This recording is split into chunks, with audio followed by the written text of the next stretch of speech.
Le premier niveau, en fait, quand on pratique notamment la méditation, c'est se relaxer, se détendre. C'est quelque chose d'extrêmement important. Donc, rien qu'à ce niveau-là, vous êtes gagnant parce que vous apprenez à ralentir votre métabolisme, les pensées, et donc on se porte mieux. C'est vraiment une chose importante. Donc ça, c'est accessible à tout le monde. Et c'est une excellente hygiène de vie. Mais on a un objectif qui est quand même plus ambitieux. Mais c'est déjà bien, il faut le considérer comme cela. C'est pour ça que ça peut se traduire par des phénomènes de relâchement, que ce soit musculaire, mais dans la tête et qui fait qu'on va s'endormir, etc. Tout ça, c'est bénéfique. La deuxième étape, c'est justement de prendre conscience, quand on parlait de ces parasitages, mais le mental ne cesse de parasiter. Il a des pensées tout le temps, récurrentes, etc. On produit des dizaines de milliers de pensées par jour, 70 000. Donc, ce qu'il faut, c'est non seulement ralentir tout cela, mais apprendre à gérer ses pensées. Et ça, c'est pas banal, c'est pas quelque chose de simple.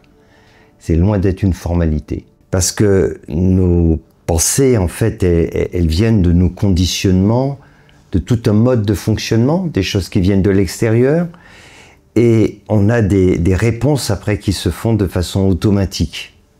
Des situations vont créer tel genre de pensée, des pensées tel genre d'émotions, ces émotions vont générer un état intérieur, physiologiquement, ça va déclencher tout un processus, et en fait on devient prisonnier de tout cela. Donc ça, c'est vraiment un challenge important, c'est reprendre le contrôle. Et ça, c'est essentiel, parce que en prenant le contrôle de nos pensées, on peut les orienter autrement, et donc créer un avenir totalement différent. On crée une vie différente. C'est ça qu'il faut vraiment prendre en considération. Ce que nous pensons, nous le créons. Donc c'est vraiment important. Si nous avons des peurs, ces peurs, elles existent, enfin je veux dire, elles existent, et elles créent un état émotionnel, tout un processus chimique qui va agir sur nous. Donc, quand bien même que l'objet de nos peurs, on imagine telle chose, ça ne se réalise pas, mais le processus est enclenché, et donc on le vit déjà à un certain niveau. Et bien souvent, le fait de penser à cela beaucoup, fait que ce sont des choses qui en plus arrivent. Donc, reprendre le contrôle est essentiel. Penser plus à ce que l'on souhaite, ce que l'on veut, plutôt qu'à ce qu'on ne veut pas, ce qu'on ne voudrait pas qu'il nous arrive, qu'à nos peurs, etc. Et ça, c'est vraiment un travail de fond. Quand on parvient à réaliser cela, on change vraiment, littéralement, notre vie. On réalise qu'effectivement, l'importance de nos pensées, que les pensées créent finalement notre vie, et que le fait d'en avoir la maîtrise, dans une certaine mesure, permet à ce moment-là de vivre au quotidien des choses totalement différentes. Donc c'est vraiment important de comprendre que cela est possible, et quand on le fait, ça change tout. Voilà. Ça change complètement notre vie, à tous les niveaux. Et ça, j'aimerais bien que beaucoup de personnes arrivent à ce stade et prennent conscience, justement, c'est d'ailleurs le travail que l'on fait depuis un certain temps, qu'on peut faire le choix. Hein, on peut faire le choix de la bienveillance ou de l'indifférence. On a la possibilité de faire ces choix. Et au quotidien, on peut adopter une attitude différente. On peut faire le choix de la gratitude, plutôt que de dire merci quand on a quelque chose qui nous fait plaisir, qui arrive dans notre vie. Parce que le fait d'avoir cette attitude de gratitude génère en fait toutes ces choses positives. Et quand bien même toutes ces choses ne se matérialisent pas, mais cette pensée de gratitude nous fait du bien, elle nous guérit, elle nous rend joyeux, elle fait du bien à notre corps, à notre esprit. Donc c'est vraiment très important de comprendre que toutes ces attitudes, la joie, l'enthousiasme, la gratitude, quand bien même il ne se passe rien qui, entre guillemets, justifie cela, le simple fait de cultiver ces pensées nous font du bien et nous rend heureux. Et au final, c'est comme ça qu'on finit par réaliser que peu importe ce qui se passe à l'extérieur, c'est à l'intérieur que ça se passe. Donc ça, c'est quelque chose de très important. Et puis, il y a le niveau qui va encore au-dessus, c'est que une fois qu'on a le contrôle, hein, dans une certaine mesure, de nos pensées, de ce mental qu'on s'est calmé, et on peut orienter des pensées qui vont nous faire du bien, tout cela n'est quand même pas notre réalité. La question qui est toujours présente, c'est qui sommes-nous réellement?